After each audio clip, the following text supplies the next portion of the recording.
রহিম, আজকের এই অনুষ্ঠানে উপস্থিত সকল প্রবাসী ভাই ও বোনেরা, আসসালামু আলাইকুম। আশা করি আপনারা সবাই ভালো আছেন। আমি প্রথমেই আমার পক্ষ থেকে, আমার স্ত্রী এবং আমার সাথে যারা এসছেন ঢাকা থেকে, আমরা যারা এসেছি সকলের পক্ষ থেকে আপনাদেরকে জানাচ্ছি আন্তরিক শুভেচ্ছা। প্রবাসী ভাই বোনেরা, আমি যতটুকু বুঝতে পারছি এখানে আপনারা আজকে যারা উপস্থিত আছেন, এখানে বিভিন্ন শ্রেণী পেশার মানুষ উপস্থিত আছেন, বিভিন্ন শ্রেণী পেশার মানুষ উপস্থিত আছেন। আপনারা এখানে অনেকে বেশ হয়তো অনেক দিন ধরে আছেন। আমার কাছে প্লেনে এই কাগজটা দেওয়া হয়েছে, এখানে একটা ড্রাফটিং আছে যে এই অনুষ্ঠানটিতে কি বলবো আমি। আপনারা আপনাদের চোখের সামনেই এখানে আমার কাছে একজন এটা দিয়ে গেল। তা কথার ফাঁকে যখন ওখানে ওনারা কথা বলছিলেন, দোয়া হচ্ছিল, আমি এই ফাঁকে একটু দেখলাম। আমার কাছে দেখে মনে হলো যে এই কাগজটি আমি পড়তে চাইছি না, আমি পড়তে চাইছি না।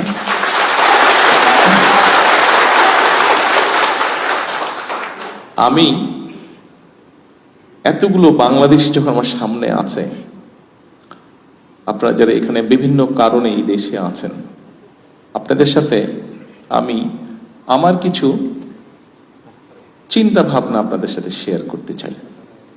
আমার মনে হয় আজকে বোধহয় সেটাই বোধহয় উপযুক্ত হবে। প্রিয় ভাই বোনেরা, আপনারা যখন এখানে আছেন, আপনারা যেমন দেশের এখানে থেকে কষ্ট করে যেই কষ্ট করছেন তার বিনিময়ে যেই অর্থটি পাচ্ছেন এবং সেটি যখন দেশে পাঠাচ্ছেন, সেটা যেমন বাংলাদেশের জন্য উপকার হচ্ছে, ঠিক এই দেশটিকে গড়তেও কিন্তু আপনারা সাহায্য করছেন, এই দেশটিকে গড়ে ওঠার জন্যও কিন্তু আপনারা কাজ করছেন। অর্থাৎ আপনারা একসাথে কিন্তু ওই নেবে বলা যে দুটো দেশ গড়ে তুলছেন ধীরে ধীরে। এক নিজের দেশ, দুই যে দেশে আপনারা আছেন সে দেশটি। আসার সময় আমি লাস্ট এসেছিলাম এখানে 2014 সালে, 2014-তে আমি কোকোকে দেখতে এসেছিলাম, আমার ছোট ভাইকে ওইখানে ছিল। তারপরে আমার আর আসার সুযোগ হয়নি। আমি যখন আজকে আসছি, অনেক কিছুর সাথে একটা জিনিস আমার চোখে খুব পড়ল।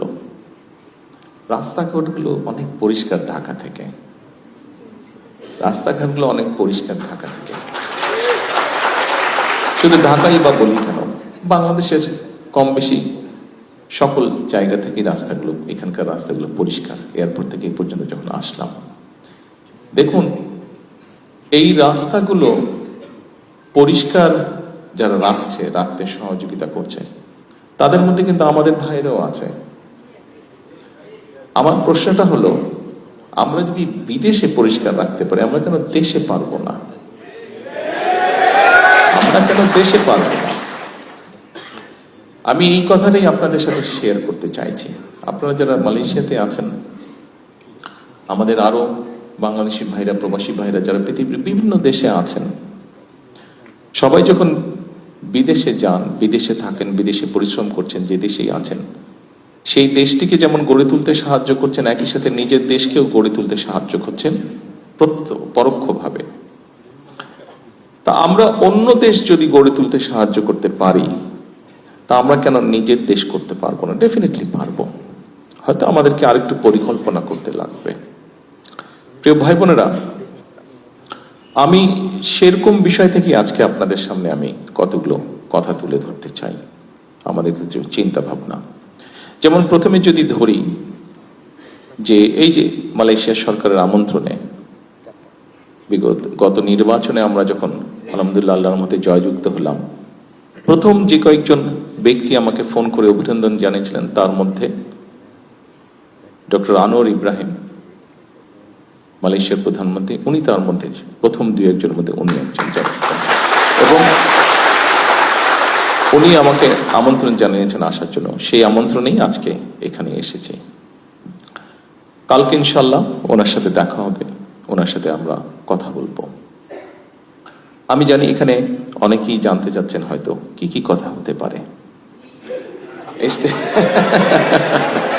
এটি জানতে চাচ্ছেন। হ্যাঁ, আমরা কিছু বিষয়ে কথা বলবো। এখানে প্রথমেই মালয়েশিয়া বলে যে বিষয়টি আছে, সেই বিষয়টি হচ্ছে যে আমাদের এখানে বহু শ্রমিক কাজ করেন অনেক দিন ধরে, যে কোনো কারণেই হোক আমাদের দেশ থেকে এখানে মানুষ আসতে পারছে না, কাজ নিয়ে জব নিয়ে এখানে আসতে পারছে না। একটি সমস্যা হয়তো তৈরি হয়ে আছে, আমরা তাদের সাথে আলোচনা করব ওনাদের সাথে যে এই সমস্যাটা আমরা কিভাবে কাটিয়ে উঠতে পারি। এটি যেরকম একটা আছে, একই সাথে আমাদের অনেক প্রবাসী ভাইরা আছে যারা বিভিন্ন কারণে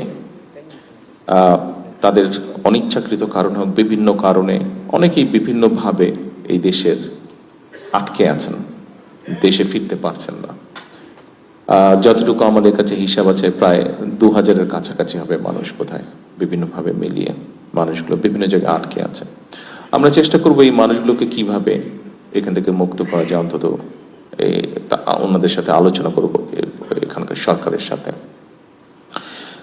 একই সাথে কিন্তু আমরা আরো বিষয় নিয়ে আলোচনা করতে চাই। যেমন আমরা জানি মালয়েশিয়া সেমিকন্ডাক্টর বা কম্পিউটার বা আইটি এই সেক্টরে ভালো। আমরা চাই যে তাদেরকে বাংলাদেশে আমন্ত্রণ জানাতে, এই দেশের ব্যবসায়ীদেরকে আমন্ত্রণ জানাতে বাংলাদেশে, যে তারা এই সেক্টরগুলো, আইটি হোক, এখানে অনেক ইন্ডাস্ট্রিজ আছে, ছোট ছোট অনেক ইন্ডাস্ট্রিজ আছে, টয় ইন্ডাস্ট্রি আছে, ইলেকট্রনিক ইন্ডাস্ট্রি আছে, এইগুলো দেশে তারা ইনভেস্ট করবে কিনা, বাংলাদেশে ইনভেস্ট করবে কিনা। অর্থাৎ আমরা শুধু একটা জায়গায় সীমাবদ্ধ থাকতে চাইছি না। আমরা যেটা জানি, মালয়েশিয়া বললেই আমরা মনে করি যে ঠিক আছে শ্রমিক, এই শ্রমিকদেরকেও আমরা চাইছি যে পরবর্তীতে যারা আসবে শ্রমিক, ওনাদেরকেও আমরা চাইছি শুধু যাতে অদক্ষ শ্রমিক না আসে, দক্ষ শ্রমিক যেতে আছে দেশ থেকে সবাই শ্রমিক। ইভেন আমিও একজন শ্রমিক, আমি যখন কাজ করছি আমিও শ্রমিক, হয়তো ডিফারেন্ট প্যাটার্নের শ্রমিক, কিন্তু আমিও একজন শ্রমিক। কাজেই বাংলাদেশ থেকে যারা আসবেন, সেটা মালয়েশিয়া হোক, পৃথিবীর অন্য কোনো দেশে হোক, তাদেরকে আমরা ট্রেনিং দিতে চাইছি। এই যে এখান থেকে আমি চায়নাতে যে যাব, এখান থেকে সেখানে তাদের সাথে আলাপ করব, এখানে মালয়েশিয়ানদের সাথে আলাপ করব, এর মধ্যে আমাদের জার্মানদের সাথে আলাপ হয়েছে, জাপানিজদের সাথে আলাপ হয়েছে, আমাদের ব্রিটিশদের সাথে আলাপ হয়েছে। আমাদের দেশে যে টেকনিক্যাল ইনস্টিটিউশনগুলো আছে, এগুলো আমরা ডেভেলপ করতে চাই, এগুলোকে আমরা আপগ্রেড করতে চাই। কি আপগ্রেড করতে চাই? আমরা কাজ করছি, আমরা বের করার চেষ্টা করছি যে আমাদের দেশের প্রায় 1.5 কোটি মানুষ পৃথিবীর বিভিন্ন দেশে আছে। এই 1.5 কোটি মানুষগুলো সাধারণত কি ধরনের কাজ করছে, 1 নম্বর। দ্বিতীয়ত হচ্ছে যে আগামী 10 বছর কোথায় কোথায় বাংলাদেশ থেকে মানুষ বিভিন্ন টাইপের কাজ নিয়ে, বিভিন্ন ডিফারেন্ট ক্যাটাগরির জব নিয়ে তারা যেতে পারে, কি সেটাকে আমরা বের করার চেষ্টা করছি। অলরেডি দায়িত্ব দেওয়া হচ্ছে সরকারের কনসার্ন ডিপার্টমেন্টকে, তারা কাজ করছে, সেটা বের করার চেষ্টা করছি। সেইভাবে করে আমরা আমাদের লোকজনকে রেডি করব। যেমন ধরেন, আমরা যদি জাপানের কথা ধরি, জাপানিজদের সাথে আমাদের যেটা কথা হয়েছে, তারা তাদের দেশে নিশ্চয়ই আপনাদের ধারণা আছে, এখান থেকে তো খুব বেশি দূরে না, তাদের দেশের পপুলেশন কিন্তু এখন মাইনাসের দিকে, অর্থাৎ তাদের দেশে বয়স্ক মানুষের সংখ্যা বেশি, কর্মক্ষম বা ইয়াং মানুষের সংখ্যা কম, তাদের দেশে কমে যাচ্ছে ধীরে ধীরে। ফলে তাদের বড় দুটো সমস্যা দেখা দিচ্ছে। এক, তাদের যে কৃষি জমিগুলো আছে, এই কৃষি জমিগুলোতে তাদের কাজ করার মানুষের সংখ্যা কমে যাচ্ছে, তার পাচ্ছে না। 2, যেহেতু বয়স্ক মানুষের সংখ্যা বেশি, তাদের একটা সমস্যা হচ্ছে, তাদের কেয়ারটেকার তারা পাচ্ছে না। বয়স্ক মানুষদেরকে যে লুক আফটার করতে হবে, তাদের মিল ফ্যাক্টরিতে হয়তো রোবট কাজ করছে, কিন্তু রোবট তো আর মানুষকে ওইভাবে টেক কেয়ার করতে পারে না। মানুষের তো হিউম্যান টাচ দরকার, হিউম্যান ফিলিংস দরকার, এখন কেয়ারার দরকার। এখন সেই দেশে যদি আমরা, জাপানে যদি আমরা মানুষ এমনি দিতে চেষ্টা করি, তাহলে কিন্তু তারা নিতে পারবে না। কারণ জাপান, আপনারা জানেন, আমরা মোটামুটি জানি একটু কনজারভেটিভ সোসাইটি, 1 নম্বর। এবং জাপানিজ লোকজন সাধারণত জাপানিজ তাদের নিজস্ব ল্যাঙ্গুয়েজ ছাড়া কথা বলে না। তো এখন আমরা যদি সেখানে মানুষ পাঠাই, তাহলে যেটা আমাদের করতে হবে, তাদের কালচার মিনিমাম একটা ট্রেনিং দিতে হবে, 1 নম্বর। দ্বিতীয়ত, তাদের ফার্মিংটা কি টাইপের হয় সেটা ট্রেনিং দিতে হবে। তৃতীয়ত, হেলথ কেয়ারের যেটা, তাদের কাজটা কি হবে, শুধু পাঠিয়ে দিলে তো হবে না। যদি পুরুষ হোক নারী হোক, যদি হেলথ কেয়ারের হিসাবে যায়, হেলথ কেয়ারের মিনিমাম বেসিক কতগুলো ট্রেনিং আছে, বিভিন্ন ধরনের পেশেন্ট থাকে, বিভিন্ন ধরনের এলডারলি পেশেন্ট থাকে বা এলডারলি লোকজন থাকে, এক একজনের সবার তো এক রকমের হেলথ কেয়ার লাগে না, বিভিন্ন ক্যাটাগরির আছে। এবং সবচেয়ে বড় যে জিনিসটা হচ্ছে ভাষাটা। কাজেই তাদেরকে একটা ভাষা শিক্ষা দিয়ে আমাদেরকে পাঠাতে হবে। কাজে আমরা সেভাবে করে সাজানোর চেষ্টা করছি, একটু সময় লাগবে, আমরা সেভাবে করে গড়ে তোলার চেষ্টা করছি আমাদের ইনস্টিটিউশনের ভাষাগুলোকে। ঠিক একইভাবে ইউরোপের ক্ষেত্রে বলুন, ইভেন আমরা চেষ্টা করছি আগামী, আমাদের এখানে আমাদের লেবার মিনিস্টার সাহেব আছেন বসে, আগামী 1 বছরের মধ্যে আমরা আশা করছি ইনশাল্লাহ মধ্যপ্রাচ্যে আমাদের যে সকল মানুষ যাবেন তাদেরকে আমরা বেসিক অ্যারাবিক ল্যাঙ্গুয়েজ কোর্সটা আমরা শিখিয়ে তাদেরকে পাঠাবো, যাতে করে আমি জানি এখানে ঘরে উপস্থিত আপনাদের পরিচিত কেউ আছে কিনা, যদি পরিচিত কেউ থাকে যারা সৌদি আরবে বা কাতারে বা কুয়েতে এইসব দেশে কাজ করে, খেয়াল জিজ্ঞেস করে দেখবেন কথা প্রসঙ্গে যদি পরিচিত কেউ থাকে। অনেক লোক আছে বাংলাদেশ থেকে, পাকিস্তান থেকে, ইন্ডিয়া থেকে, এই 3 দেশ থেকে ধরেন গিয়েছে, 3 জন ব্যক্তি একই সাথে গিয়েছে, কিন্তু ওই 2 দেশের ব্যক্তি দেখবেন প্রমোশন পেয়ে আগে চলে গেছে, অথবা মালিক যে আছে সে একটু প্রায়োরিটি দেয় ওই দেশে। কেন মালিক প্রায়োরিটি দেয়? কারণ তারা ওই ভাষাগুলা শিখে যায় এবং কিছু এথিক্স আদব কায়দা শিখে যায়। একটা ঘটনা আপনাদেরকে বলি, এক সাউদি ভদ্রলোক, সে একজন ইন্ডিয়ানকে, সে তার বাসার তার যে ছেলে মেয়ে আছে তাদেরকে স্কুল থেকে আনানোর জন্য দায়িত্ব দিয়েছে। তার কিন্তু একজন বাংলাদেশিও আছে, কিন্তু বাংলাদেশিকে সে দায়িত্বটা দেয় না, কিন্তু আর সবকিছু মোটামুটি তাকে সুবিধা দিচ্ছে হয়তো। তো একদিন ওই বাংলাদেশি তাকে জিজ্ঞেস করেছে, আচ্ছা বস, আপনি আমাকে বাচ্চাদেরকে দেন না কেন? তো বলে যে, দেখ তুই সবই ভালো, সবকিছু আছে বুঝলাম, কিন্তু তুমি তো ইংরেজি বলতে পারো না, আর ওই যে ইন্ডিয়ানটা আছে ও ইংরেজি বলতে পারে, ফলে যেটা হচ্ছে আমার বাচ্চারা যখন স্কুল থেকে বাসায় আসে তখন কিন্তু তারা ওর সাথে কথা বলে, ও তাদের সাথে কথা বলে, ভালো মন্দ সবকিছু কথা বলতে বলতে আসতে পারে, ওদের কোনো সুবিধা অসুবিধা বলতে পারে, কিন্তু তুমি তো সেটা পাচ্ছ না, সেই জন্য তোমাকে আমি ওখানে দিচ্ছি না। আমি আপনাদেরকে একটা ছোট্ট উদাহরণ দিলাম যে এই সমস্যাগুলো হয়। তো আমরা যদি আমাদের যারা যায় বিভিন্ন, যেমন কাতারে খুব সম্ভব, তাই তো কাতারে না 6,000 ড্রাইভার নেবে, তাদেরকে এখন ট্রেনিং দেওয়া হবে, তাদেরকে লোকাল ল্যাঙ্গুয়েজ শেখানো হবে, তাদেরকে একটা বেসিক ইংলিশ ক্লোজ দেওয়া হবে, আর এমনি যেগুলো টেকনিক্যাল ট্রেনিং আছে সেগুলো দেওয়া হবে। তার ফলে আমরা যদি আমাদের মানুষদেরকে এইভাবে প্রস্তুত করে পাঠাতে পারি তাহলে কি হবে, ভ্যালু অ্যাড। অর্থাৎ আপনি তো পরিশ্রম করছেন, 8 ঘন্টা হোক, 10 ঘন্টা হোক, 12 ঘন্টা হোক, আপনি পরিশ্রম করছেন, 15 ঘন্টা হোক পরিশ্রম করছেন, কিন্তু আপনি যদি ভ্যালু অ্যাড করতে পারেন, অর্থাৎ আপনার মধ্যে যদি ট্রেনিং থাকে কোনো, আপনার মধ্যে সেই দক্ষতা যদি থাকে, তাহলে যেটা সম্ভব হবে সেটা হচ্ছে যে আপনি যদি এখন ঘন্টায় 100 টাকা পান, তখন আপনি ঘন্টায় 300 টাকা পাবেন। সেটা আপনার জন্য লাভ হচ্ছে, আপনার পরিবারের জন্য লাভ হচ্ছে, আর আলটিমেটলি দেশের জন্য তো অবশ্যই লাভ হচ্ছে। তো আমাদের এখন গোলটা হচ্ছে এটা, আমরা বাংলাদেশ থেকে যে সকল দেশে প্রবাসী আমাদের যারা বিভিন্ন ক্যাটাগরির মানুষ যারা জানা, আমরা চাচ্ছি এনাদেরকে আমরা এইভাবে ট্রেনিং দিতে, এইভাবে ট্রেনিং দিয়ে পাঠাতে, অর্থাৎ এই সেক্টরটাকে ধীরে ধীরে আমরা গড়ে তুলতে। এখন আসলে এটা গেলে সংক্ষেপে একটি বিষয়, আমাদের আরেকটি চিন্তা ভাবনার কথা আপনাদের সামনে তুলে ধরি। যেহেতু বিদেশে আছেন, সারাক্ষণ মন তো দেশে পড়েই থাকে সবার, হয়তো অনেকেরই ফ্যামিলি আছে, তারপরেও দেশে মন পড়ে থাকে, হয়তো প্রতি 15-20 মিনিট, আধা ঘন্টা, 1 ঘন্টা অন্তর অন্তর মাঝে মাঝে ফ্যামিলির সাথে হয়তো টুকটাক মেসেজ আদান প্রদান করছেনই আপনারা কম বেশি সবাই। এখন নিশ্চয়ই আপনারা একটা ইনসিডেন্ট বা ঘটনা তো না, একটা অনুষ্ঠান গতকাল নিশ্চয়ই আপনারা দেখেছেন, আর্মি স্টেডিয়ামে একটা অনুষ্ঠান হয়েছে। আর্মি স্টেডিয়ামে এয়ারপোর্ট থেকে যাওয়ার পথে নিশ্চয়ই দেখেছেন সবাই আর্মি স্টেডিয়াম, সেখানে একটা অনুষ্ঠান হয়েছে এবং সেখানে প্রাইমারি স্কুলের বাচ্চাদের একটা ফুটবল খেলা হয়েছে। এই খবরটা নিশ্চয়ই আপনারা দেখেছেন, গতকাল হয়েছে, আজকের পত্র থেকে এসছে। এখন আপনারা বলতে পারেন যে এটা কি এমন গুরুত্বপূর্ণ খবর, যারা দেখেছেন বা ডিটেলটা দেখেছেন তাদের হয়তো জানা আছে, সবার না জানা যেহেতু হয়তো নেই, সেই জন্য আমি কথাটা বলি। এই যে অনুষ্ঠানটি হয়েছে, প্রাইমারি গোল্ড কাপ যে ফুটবল টুর্নামেন্টটা হয়েছে, এই অনুষ্ঠানটা আপনারা জানেন সারা বাংলাদেশে প্রাইমারি স্কুলের 22 লক্ষ বাচ্চা পার্টিসিপেট করেছিল, 22 লক্ষ বাচ্চা। এবং এই 22 লক্ষ বাচ্চা যে পার্টিসিপেট করেছিল, এখানে ইভেন্ট হয়েছিল 1,23,000টা ইভেন্ট হয়েছিল। আপনারা বলতে পারেন, হয়তো অনেকেই প্রশ্ন করতে পারে, ঠিক আছে ভালো কথা হলো, একটা বড় অনুষ্ঠান হচ্ছে, বাচ্চাদের প্রাইমারি স্কুলের বাচ্চাদের অনুষ্ঠান হচ্ছে, ফুটবল খেলেছে। লক্ষ্য কিন্তু সেটা না, লক্ষ্যটা কিন্তু অন্য জায়গায়। অর্থাৎ দেখুন, একটা সমস্যা, এটা পৃথিবীর অনেক দেশেই আছে, বাংলাদেশেও একটা আছে, সমস্যাটা আছে।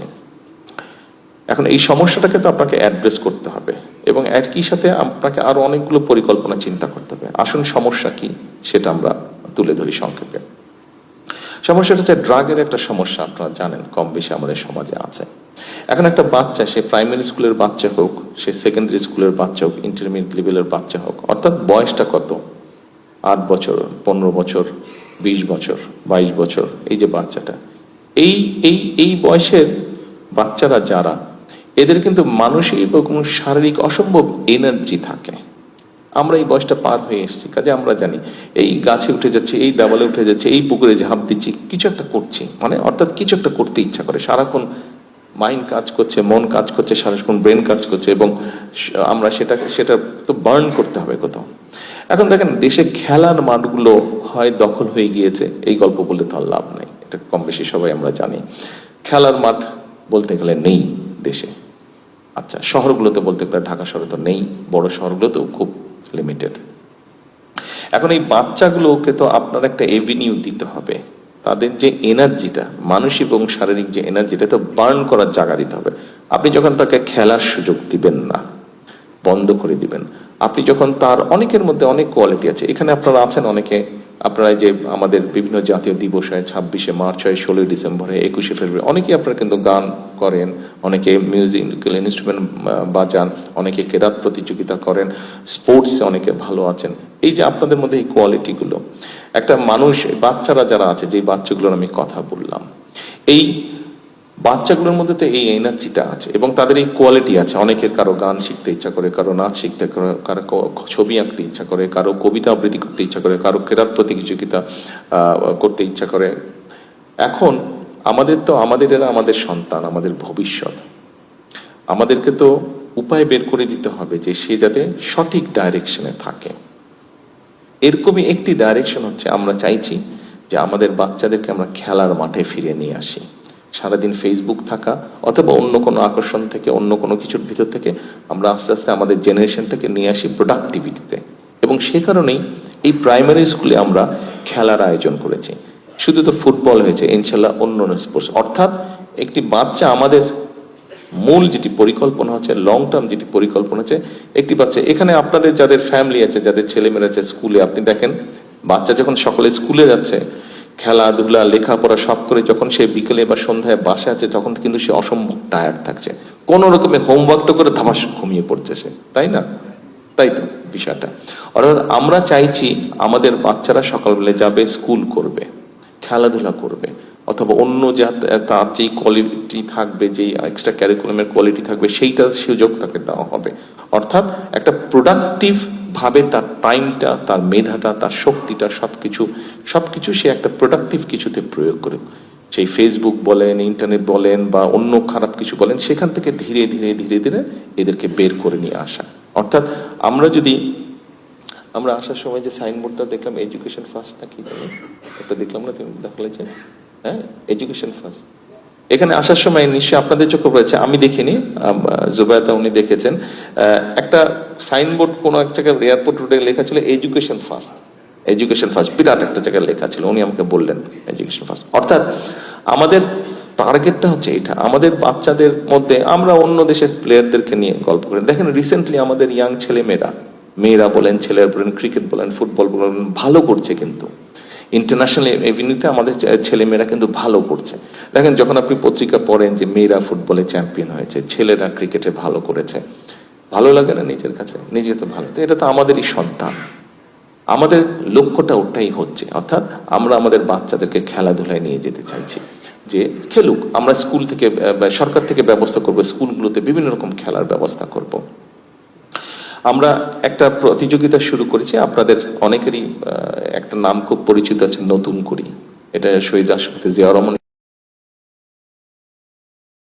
কারিকুলাম ছিল, গান, কবি, ছবি আঁকা, এগুলা। এটার সাথে আমরা নতুন একটা অ্যাড করেছি, নতুন একটা সাবজেক্ট অ্যাড করেছি, সেটা হচ্ছে স্পোর্টস। নতুন করিতে ওটা আছে, এটা স্পোর্টস। অর্থাৎ আমরা স্কুল লেভেলে, স্কুলের সিলেবাসের মধ্যে আমরা খেলাধুলাকে নিয়ে যাব। মোটামুটি ভাবে এই পর্যন্ত নতুন করে স্পোর্টসের মধ্যে 8টা স্পোর্টসকে বাছাই করা হয়েছে এবং স্কুল পর্যায়ে সিলেবাসের মধ্যে আমরা স্পোর্টস 5টা স্পোর্টস আমরা স্কুল পর্যায়ে দিব আমরা সিলেবাসের মধ্যে। এটা ইনশাল্লাহ আগামী বছর থেকে শুরু হবে না স্পোর্টস, আগামী বছর থেকে এটা শুরু হবে। ওকে, ওর সিলেবাসটা, স্পোর্টসের সিলেবাসটা এমনভাবে তৈরি করার চেষ্টা করছি আমরা যে ওর ফুটবলটা, ও যেরকম অঙ্ক, ইতিহাস, বাংলা, ইংরেজি, ভূগোল যেভাবে সাবজেক্ট হয়, খেলাটা ওর একটা সাবজেক্ট থাকবে, ওইটাতে ওকে পাশ করতে হবে। ওটাতে পাশ না করলে কিন্তু পরীক্ষা পাশ হবে না। কাজে এইভাবে করে আমরা নিয়ে আসতে চাইছি। ঠিক একইভাবে আরেকটি বলি আপনাদেরকে, আমি আমার চিন্তাগুলা কি করতে চাইছি, যেহেতু সরকারের দায়িত্ব আমাদেরকে দিয়েছে জনগণ, আমরা কি করতে চাইছি, আমি কি করতে চাইছি আপনাদের সাথে শেয়ার করছি। এটাই আজকে আপনাদের সাথে কথা বলার সুযোগ হচ্ছে, সেই সুযোগটা আমি এইভাবে নিচ্ছি। আমি আমার চিন্তাগুলো আপনাদের শেয়ার করতে চাইছি। যদি মনে করেন যে কোনোটা চিন্তা পছন্দ না, বলবেন আমাকে। আচ্ছা, আসেন আরেকটা বিষয় শেয়ার করি আপনাদের সাথে। কয়েকদিন আগে, আমি জানি না আপনারা খেয়াল করেছেন কিনা কেউ কেউ, আমরা ছোট যখন ছিলাম, অনেকেরই এখানে সেই এক্সপেরিয়েন্স আছে, একটা অনুষ্ঠান হতো, অনেক কমে গিয়েছে দেখেছি অনুষ্ঠানটা, এটাকে আমরা আবার রিভাইভ করার চেষ্টা করছি অনুষ্ঠানে। সেটা সায়েন্স ফেয়ার হতো, কিন্তু সারা দেশে বিভিন্ন স্কুলে আমরা বিজ্ঞান মেলা হতো। আমরা ইনোভেশন নামে আমরা একটি অনুষ্ঠান শুরু করেছি। এই অনুষ্ঠানটি উপজেলা, জেলা পর্যায়ে হয়ে গিয়েছে। গত সপ্তাহে জেলা পর্যায়ে হয়েছে সারা বাংলাদেশের। এটা আগামী 29 তারিখে চীন মৈত্রীতে নেশন ওয়াইড, যেটা ন্যাশনাল, যেটা ইনশাল্লাহ চীন মৈত্রীতে হবে। অর্থাৎ আমরা আমাদের বাচ্চাদেরকে, আমাদের ছেলে মেয়েদেরকে আমরা ইনোভেটিভ, যে যার যেটা মাথায় যেটা আছে, 2জন বন্ধু হোক, 3জন বন্ধু হোক, নিজে সে একা হোক, কি সে করতে পারে, কি সে চিন্তা করে, তার কোনো কিছু ইনোভেট করার, কিছু আবিষ্কার করার, কিছু বানানোর কি সেটা চিন্তা, সেইটা সে যাতে বহিঃপ্রকাশ করতে পারে, সেটার যাতে প্রতিফলন সে ঘটাতে পারে, সেইটার জন্য আমরা অনুষ্ঠান শুরু করেছি। সেই অনুষ্ঠানটার ফাইনালটা হবে, নেশন ওয়াইডটা হবে ইনশাল্লাহ 29 তারিখে চীন মৈত্রীতে হবে। গেল খেলা, গেল ইনোভেশন।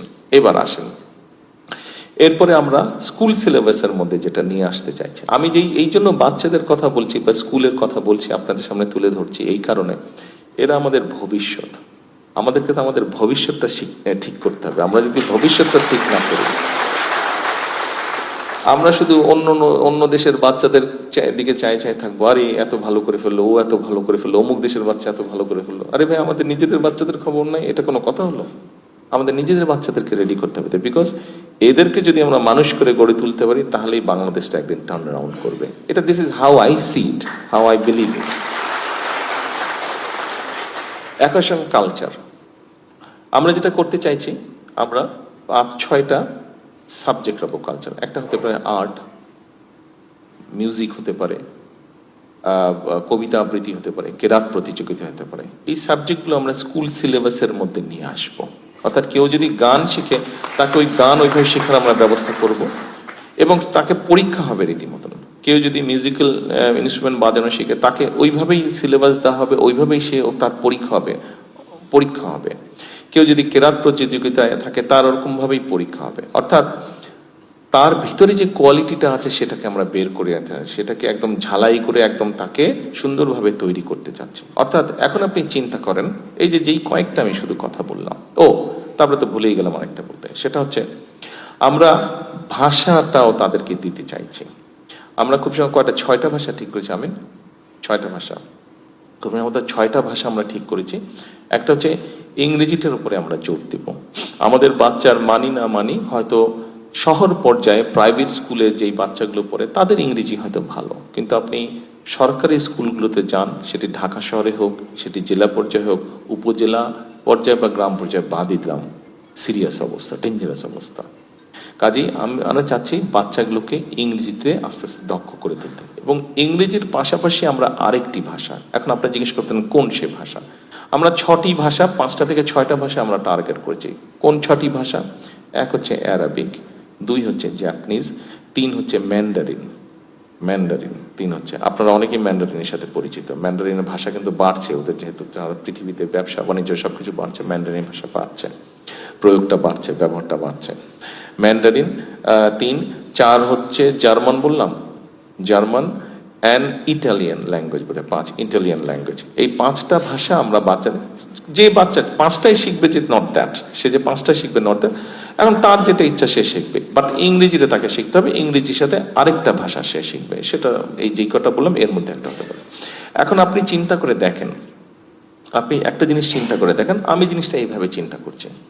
একটা বাচ্চা আজকে ক্লাস 1তেই বলেন বা 3তেই বলেন, 5এই বলেন আছে, এই বাচ্চাটা এই যে আমরা যেই সুযোগগুলো তৈরি করতে চাচ্ছি, এই সুযোগগুলো যদি আমরা তাদেরকে তৈরি করতে পারি ক্লাস 1-এর থেকে, এবং এই বাচ্চাটা যদি ক্লাস 12 পর্যন্ত with some vocational training, theory and both practical, অর্থাৎ একটা জিনিস এটা নষ্ট হয়ে গেল, বাতিটা নষ্ট হয়ে গেলো, এটাকে কিভাবে ফিক্স করবে, এই ট্রেনিংটা যদি তাকে আমরা দিতে পারি, এরকম যদি আরো ট্রেনিং দিতে পারি, তো এরকম এটাও আমরা ইনক্লুড করছি ভোকেশনাল ট্রেনিং এর যে প্র্যাকটিক্যাল এবং থিওরি, এটা ক্লাস 8 থেকে 12 পাবেন, 6 থেকে ক্লাস 12 পর্যন্ত, 6 থেকে ক্লাস 12 পর্যন্ত প্র্যাকটিক্যালটা হবে, থিওরিটা তার আগে নাকি?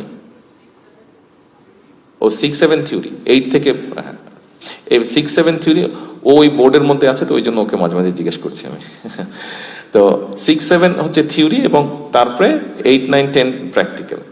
তো এখন চিন্তা করেন, একটা বাচ্চা এতক্ষণ যেই গল্পগুলো আপনাদেরকে বললাম, গল্প না আসলে, গল্প শব্দটা আমি বলেছি, গল্প না, এগুলো হচ্ছে আমাদের পরিকল্পনা, এবং আমরা ইনশাল্লাহ এগুলোকে বাস্তবায়ন করব, কাজ শুরু করে ফেলেছি আমরা। এখন কাজের আউটপুটটা পেতে একটু সময় লাগবে, কারণ সিলেবাসটাকে গুছাতে হবে। আপনি চিন্তা করেন, আপনি যদি ফুটবলের জন্য 5,000 টিচার নেন, বাস্কেটবলের জন্য 5,000 টিচার নেন, ভলিবলের জন্য 5,000 টিচার নেন, মানে 15,000 টিচার। এই 15,000 টিচারও তো আমাকে বের করতে হবে, 15,000 টিচার আমাকে রিক্রুট করতে হবে, 15,000 টিচারেরকে কিভাবে আমরা বেতন ভাতা দিয়ে দিব, সেটা একটা বিষয় আছে। তারপরে যদি চিন্তা করেন যে কালচার, এখন যে গানের টিচার বের করতে হবে ধরেন 5,000, কবিতা আবৃত্তির টিচার বের করতে হবে 5,000, আর্টের টিচার বের করতে হবে 5,000, গেল 15,000, 15 30,000। তারপরে খেলা গেল, কালচার গেল। এখন যদি আপনি অন্য আরো সাবজেক্ট যেগুলো থাকে, ভাষার টিচার, যেমন আমরা জাপানিজ ভাষার টিচার বাংলাদেশে পাচ্ছি না, এখন আমরা চেষ্টা করছি অনলাইনে জাপানের সাথে কানেক্ট করে কি করা যায়।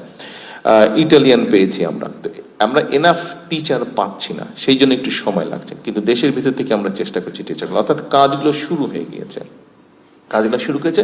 ইনশাল্লাহ আমরা আশা করছি আল্লাহর রহমতে যদি ঠিকঠাক মতন এগোতে পারি, আগামী বছর থেকে এই সিলেবাসটা ইন্ট্রোডিউস হচ্ছে, আগামী বছর থেকে। আচ্ছা, তো এখন আপনারা চিন্তা করে দেখেন জিনিসটা, এই ঘরে যারা আছেন, আপনাদের প্রত্যেকের ঘরেই নিজেরই হোক, ভাইয়ের হোক, পরিবারের অন্য আপনজনের হোক, বোনের হোক, ছোট সন্তান আছে, প্রাইমারি স্কুলে বা সেকেন্ডারি স্কুলে যারা যায়, আপনারা এখানে প্রত্যেকের আছে, হয় নিজের প্রাইমারি স্কুল বা সেকেন্ডারি স্কুলের নিজের সন্তান আছে, অথবা ভাই বোন আত্মীয় স্বজনের সন্তান আছে। এই বাচ্চাটা আপনার ভাগিনা হোক, ভাতিজা হোক, যাই হোক না কেন, আপনি নিজে কল্পনা করে দেখেন, এই বাচ্চাটা যখন দুটো ল্যাঙ্গুয়েজ পারবে, ইংরেজির সাথে সাথে আরেকটা ল্যাঙ্গুয়েজ পারবে, ধরেন সে জাপানিজ ল্যাঙ্গুয়েজ পারে, সে যখন খেলাধুলার কোনো একটা খেলাধুলায় যখন সে মোটামুটি ভাবে ভালো পারবে, সে যখন একটা মিউজিক্যাল ইকুইপমেন্ট বাড়াতে পারবে, সে যদি আর্ট করতে পারে, এই বাচ্চা যখন বড় হবে, তার যখন ভোকেশনাল বেসিক ট্রেনিং থাকবে, আপনি বলেন তো এই বাচ্চা যখন বড় হবে, ওকে কে ঠেকায় রাখতে পারবে কোন কাজে? সেটা দেশের ভিতরেই হোক, দেশের বাইরেই হোক, ওকে কাজে কে ঠেকিয়ে রাখতে পারবে? ওকে তো খুব ডিফিকাল্ট ওকে রাখা, ও যে কোনো দেশের যে কোনো বাচ্চার সাথে সে কম্পিট করতে পারবে। কাজেই আমাদের শিক্ষা নিয়ে, আমাদের বর্তমান ভবিষ্যৎ যারা, তাদেরকে নিয়ে আমাদের চিন্তা ভাবনা হচ্ছে এইটা।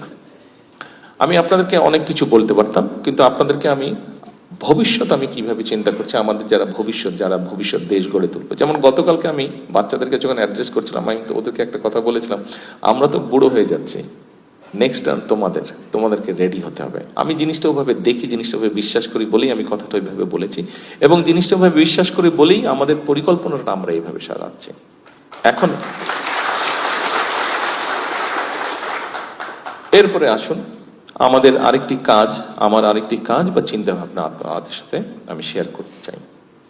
সেটি হচ্ছে, এর মধ্যে আপনারা দেখেছেন আমরা সারা বাংলাদেশে খাল কাটার কর্মসূচি দিয়েছি। দেখলাম ব্যাপারটা নিয়ে অনেকে বেশ হাসি ঠাট্টা করছে। আমার পরিষ্কার মনে আছে, আব্বা যখন শুরু করেছিলেন তখন তো অনেক ইয়াং ছিলাম আমি, কিন্তু মনে আছে পরিষ্কার যে একদিন আমি পেপারেই পড়ছিলাম যে তখনকার তৎকালীন অপোজিশনের কেউ একজন বলছে জিয়াউর রহমান খাল কেটে কুমির নিয়ে আসবে। তো দেখলাম ইদানিংও অনেকে এরকম কিছু কিছু কথাবার্তা বলছে। তো কথাবার্তা বলছে, ঠিক আছে বলবি, সবাই তো আর আমাদের মতন বলবে না, যার যেটা ইচ্ছা বলুক, কিন্তু আমাদেরকে আমাদের কাজটা করতে হবে। এর মধ্যে আমি দেখলাম বেশ কয়েকটি টিভি চ্যানেল এবং অনলাইন নিউজও আমি দেখলাম যে তারা নিউজ করছে, বিভিন্ন জায়গায় আমরা খাল কাটা যে শুরু করেছি, আমরা তো খাল কাটা শুরু করলাম রোজার থেকে, খুব বেশি টাইম আমরা পাইনি কারণ বর্ষা চলে এসছে, অনেকগুলো খাল, বাট মোটামুটি ভাবে বেশ এই পর্যন্ত 1000 কিলোমিটারের মতন সারা দেশে খাল কাটা হয়েছে। আমাদের খাল নতুন করে কাটা পুনর্খনন মিলিয়ে 1000 কিলোমিটারের মতন এবার হয়েছে। আমরা এখন আর পারবো না এই মাসের থেকে, আগামী যে জুলাই মাস থেকে তো আমরা পারবো না, আগামী কয়েক মাস, কারণ বর্ষা চলে আসছে। কিন্তু যেটা নিউজ দেখলাম এবং বিভিন্ন খবর যেটা জোগাড় করলাম, সব জায়গায় যে 100% ঠিকঠাক মতন হয়েছে তা না, ফাঁকি ঝুঁকি হয়েছে, সেটাও আমরা চেক করছি, অনবরত সেটা আমরা চেক করছি। ফাঁকি ঝুঁকি পেলেই আমরা চেষ্টা করছি ওটাকে আবার যাতে ঠিক করা হয়। বাট তারপরেও এই পর্যন্ত যেটা দেখলাম যে অনেক জায়গায় দেখলাম মানুষ পানি পাচ্ছে, কৃষকরা পানি পাচ্ছে। এখানে আপনারা যারা আছেন আপনারা অনেকেই কিন্তু গ্রামে বসবাস করেন, গ্রামে আপনাদের বসত বাড়ি আছে, বাড়িতে যান অথবা এখান থেকেও সোজা যান। বাংলাদেশে একটা ডেঞ্জারাস অবস্থার মধ্যে আমরা আছি। সেই ডেঞ্জারাস অবস্থাটা কি দেখুন, 20 কোটি মানুষ, আমাদের 20 কোটি মানুষ, প্রায় কিন্তু পত্রপত্রিকায় আমরা পড়তাম যে বিভিন্ন জায়গায় নদী শুকিয়ে যাচ্ছে, বিভিন্ন জায়গায় খাল বিল শুকিয়ে যাচ্ছে, মানুষ পানির অভাবে কষ্ট পাচ্ছে। অনেক সময় কিন্তু আপনারা যারা বিশেষ করে যাদের ফ্যামিলি চাষাবাসের সাথে সম্পৃক্ত আছেন, আপনাদের নিশ্চয়ই ধারণা আছে, আপনার বয়স যখন 15 বছর 18 বছর ছিল তখন আপনার পরিবার যারা ডিপ টিউবওয়েল ব্যবহার করতেন চাষবাসের জন্য, তখন যতটুকু গভীরে গেলে পানি পাওয়া যেত, এখন তার থেকে আরো 1-150 ফিট বেশি গভীরে যেতে হয় মিনিমাম। এই অভিজ্ঞতা নিশ্চয়ই এই ঘরে অনেকেরই আছে। আমি নিজে যখন ছোট ছিলাম, ধরেন আমার বয়স যখন 10-12 ছিল, তখন আমার পরিষ্কার মনে আছে ঢাকার ক্যান্টনমেন্টে আমরা যেই বাসায় থাকতাম, কোন এক কারণে একবার একটা গর্ত করা হয়েছিল। ওই গর্তটা বোধহয় 6-7 ফিট, যখন গর্তটা খুললো দেখলাম পানি বের হচ্ছে। এখন ওই এলাকায় মিনিমাম 500 ফিট না গেলে পানি পাওয়া যায় না, আন্ডারগ্রাউন্ড ওয়াটার যেটা, পানি পাওয়া যায় না। এরকম আমি এই যে দেশের মধ্যে বিভিন্ন জায়গায় যাচ্ছি, অনেক জায়গা থেকে দেখলাম রিপোর্ট এসছে, বর্ষার সময় একদিকে বর্ষা মানে বর্ষায় ধুয়ে সাফা হয়ে যাচ্ছে সবকিছু, কিন্তু তার থেকে একটু দূরে কৃষকরা বর্ষার সময় পানির কষ্ট পাচ্ছে, ঠিকভাবে পানিটা প্ল্যান ওয়েতে পানিটা, অর্থাৎ তার খেতে সে বর্ষার সময়ও পানি দিতে পারছে না, পানিটা নিতে পারছে না। তখন আপনি চিন্তা করে দেখেন, এই যে নদী নালা খাল বিল শুকিয়ে যাচ্ছে, নদীগুলা ভরাট হয়ে যাচ্ছে, বর্ষার সময় পানি আসছে 7 দিন 10 দিন পানি থাকছে, 2 সপ্তাহ ম্যাক্সিমাম 3 সপ্তাহ পরে পানি নাই আবার। এখন 20 কোটি মানুষ প্রতিদিন পানি ব্যবহার করছে, এবং প্রতিদিন আমরা নিজেদের ব্যবহারের জন্যই হোক অথবা আমাদের কৃষি কার্যের জন্যই হোক না কেন, এই যে নিচে থেকে পানি ব্যবহার করছি, কিরকম একটা ডেঞ্জারাস অবস্থার মধ্যে আমরা যাচ্ছি। প্রতিদিন 20 কোটি মানুষের কি পরিমাণ পানি লাগে, এভারেজে একটা মানুষের সাধারণত প্রতিদিন 100 লিটার প্লাস মাইনাস 100 লিটার মতন পানি ব্যবহার করে। তাহলে 20 কোটি মানুষ কত লিটার পানি ব্যবহার করে আপনি চিন্তা করে দেখুন। একটা জিনিস খেয়াল করে দেখবেন, বাংলাদেশে যাদের বাড়ি ঘরগুলো ওয়াটার বডি থেকে একটু দূরে, কোনো নদী পুকুর খালের থেকে দূরে, আপনি খেয়াল করে দেখবেন সেই এলাকার মানুষগুলোর কিন্তু স্কিন ডিজিজ বেশি হয়। কারণ হচ্ছে তারা এনাফ পানি পায় না, ফলে ঠিকভাবে হাত মুখ ধুতে পারছে না, গোসল করতে পারছে না, ফলে আস্তে আস্তে স্কিন ডিজিজ হয় ওইসব এলাকায় বা ওইসব ফ্যামিলিতে স্কিন ডিজিজ সমস্যা থাকে। এখন এই যে দেখেন স্কিন ডিজিজ, মানুষের কষ্টের কথা বললাম, দৈনন্দিন কষ্টের কথা বললাম, পানি ব্যবহারের অসুখ বিসুখের কথা বললাম, কৃষির কথা বললাম, আমাদেরকে তো এটার একটা সলিউশন বের করতে হবে। আপনাদের নিশ্চয়ই মনে আছে একটা ঘটনা, কম বেশি এই 5ই অগস্টের পরে, মাসটা হচ্ছে অগস্ট, তো ওই মাসের ওই বছরের বোধহয় খুব সম্ভব সেপ্টেম্বর মাসে হবে বোধহয়, খুব সম্ভব আপনার নোয়াখালী এলাকার দিকে বিরাট একটা বন্যা হয়েছিল। নোয়াখালী, লক্ষ্মীপুর, ফেনী 3টা জেলা মিলে বিশাল বন্যা হয়েছিল। নিশ্চয়ই আপনাদের অনেকেরই মনে আছে বন্যার কথাটা। আপনাদেরকে তাহলে বোঝানোর জন্য আরো ইজি করে আমি বলি, ধরেন একটা সুইমিং পুল, এখানে তো অনেক সুইমিং পুল আছে, আপনারা দেখেন একটা সুইমিং পুল, আপনারা চিন্তা করেন সুইমিং পুলের ডেপথ বেশি না, ধরেন 7 ফুট ডেপথ, গভীরতা 7 ফুট, কিন্তু সুইমিং পুলটা এইসব সুইমিং পুলের মতন না। ধরেন সুইমিং পুলটা 50 square mile, minimum 50 square mile, মানে আপনি যদি সেন্টার পয়েন্ট থেকে যেদিকেই যান 50 মাইল হবে বা কিলোমিটার হবে, 50 কিলোমিটার বা মাইল যেটাই বলেন না কেন, মাইল হলে আরো বেশি হয়ে যাবে, কিলোমিটারও যদি ধরেন, এখানে কি মাইল না কিলোমিটার, যেহেতু কিলোমিটার আপনাদের বুঝতে সুবিধা সেজন্য কিলোমিটার, অর্থাৎ এই ফুলদানিটা টেবিলের মধ্যেখানে আছে, এখান থেকে আপনি যেদিকেই যান 50 কিলোমিটার, আর ডেপথ হচ্ছে 7 ফিট। এখন চিন্তা করেন এই সুইমিং পুলটাতে কি পরিমাণ পানি আছে, চিন্তা করতে পারছেন কি পরিমাণ? চোখটা বন্ধ করে 3 সেকেন্ডের জন্য চোখটা বন্ধ করে চিন্তা করেন কি পরিমাণ পানি।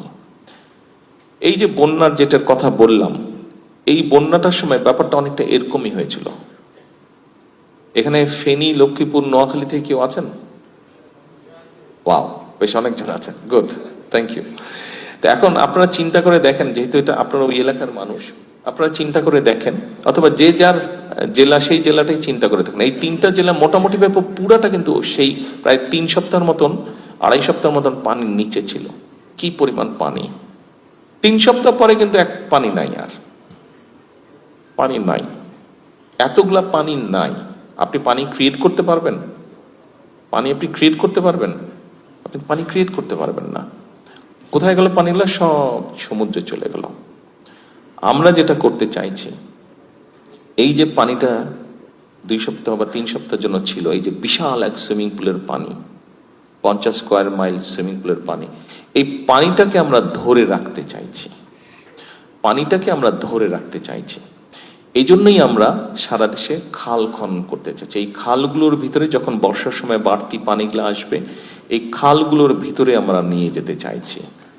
অর্থাৎ খালগুলোর ভিতরে নেওয়ার কয়েকটি উদ্দেশ্য বা লক্ষ্যের মধ্যে একটা হচ্ছে যে আমাদের এই যে আন্ডারগ্রাউন্ড ওয়াটার লেভেল যে নিচে চলে যাচ্ছে, আস্তে আস্তে এটাকে আমাদের রিচার্জ করতে হবে। এখন যে অবস্থায় চলে গিয়েছে, আমরা যদি আজকে থেকে মোটামুটি সবগুলো খাল যদি মোটামুটি ভাবে পানিতে ভরে দিতে পারি, বাংলাদেশের যত খাল আছে খনন করে, আপনারা জানেন এগুলা, এই যে আন্ডারগ্রাউন্ড ওয়াটার যেখানে চলে গেছে, রিচার্জ হতে মোটামুটি নর্মালে আসতে কত বছর সময় লাগবে? 30 বছর মিনিমাম। 30 বছর, মানে আপনি এই কাজটা আজকে শুরু করলে এইটার সুফল আমরা হয়তো এই ঘরে উপস্থিত অনেকেই দেখে যেতে পারবো না আমাদের জীবন দশায়। 30 বছর লাগবে। তাহলে চিন্তা করেন এই কাজটা করাটা কতটুকু গুরুত্বপূর্ণ আমাদের জন্য। তারপরে তো কৃষিকাজের জন্য ব্যবহারের জন্য আছে। আর এই যে আল্লাহর দেওয়া যে পানি, এটা যে চলে যাচ্ছে, এটাকে তো আমাদের ব্যবহার করতে হবে সঠিকভাবে। এবং সেজন্যই আপনারা নিশ্চয়ই খবরে এটাও দেখেছেন যে আমরা এর মধ্যে পদ্মাটা আমরা মোটামুটিভাবে একনেকে পাশ করেছি, তিস্তাটাতে আমরা করছি, তিস্তাটা নিয়ে আমরা কাজ করছি, এখানে আমরা কিছু কারেকশন করছি, প্ল্যানের কিছু পরিকল্পনা পরিবর্তন করছি। অর্থাৎ এই তিস্তা এবং পদ্মা দুটোতে আমরা দুটো বিরাট ব্যারেজ অর্থাৎ ওয়াটার রিটেনার আমরা তৈরি করব। যেই ওয়াটার রিটেনার